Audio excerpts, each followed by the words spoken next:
what the Constitution doesn't say in its text is what the rights of the people are. And that's why the Bill of Rights was enunciated and brought in. The Constitution was written with provision for amendments. The amendments are drafted, ratified, and then they become part of the Constitution. Well, the amendments are adopted on the basis of inherent need, without which the working the whole purpose of the Constitution would be frustrated, because what's the whole point of having the Constitution if people have no rights? So the First Amendment has rights. Second Amendment has privacy rights. Second Amendment has privacy rights. The First Amendment, privacy rights, your choice to speak, to engage in whatever, exercise whatever religion you want. You have to choose to do that. Otherwise, if you don't have that choice,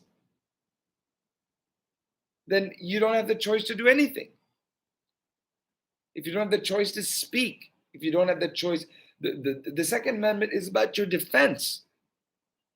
When you feel that your privacy is being threatened, the Third Amendment is about your privacy and your safety. So, because when it was drafted, it was at a time of war when the Third Amendment was drafted, and they would quarter soldiers in houses. And there were instances of assault. There were instances of what today would be considered war crimes, rapes, and that's what happened generally when soldiers of war quartered in residential homes. And so there's a huge privacy element to it, huge uh, bodily autonomy element to it. Mind you, at that time, women were chattel, meaning they weren't people, they were property. So they would just have, upend women's suffrage also, upend. I mean, where is it going to stop? You have your Fourth Amendment right to unreasonable search and seizure, which has been stripped naked after Terry v. Ohio, and onward and onward and onward, with that has led to what we now have as stop and frisk. It started with Terry v. Ohio, reasonable suspicion. You threw probable cause out of the window by continuing to uphold.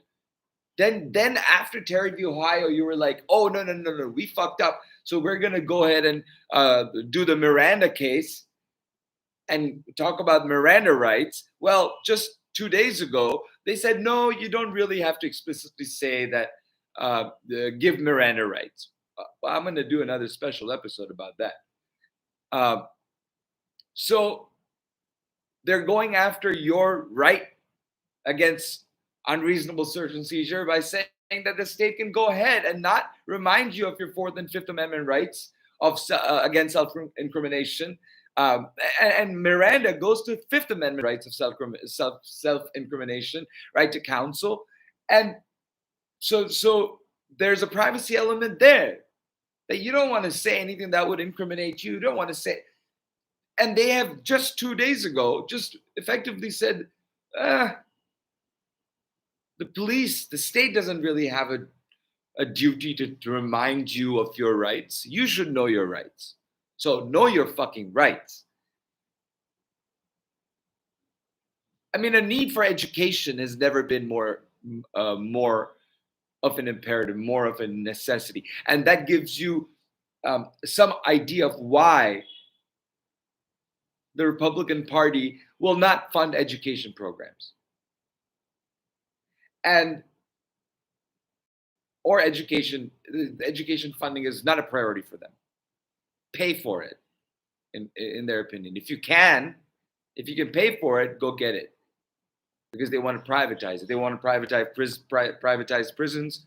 They want to privatize education. So only the people who can afford it. So you have to claw up the rungs like they used to do in feudal society of kings and queens. And you wonder why they are still bootlicking Donald Trump. But that's not our country.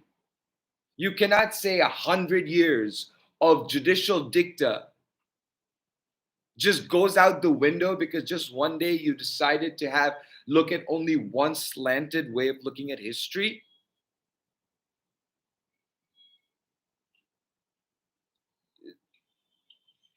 And I don't know, in my mind, you don't have a prohibition of something if that thing isn't in existence.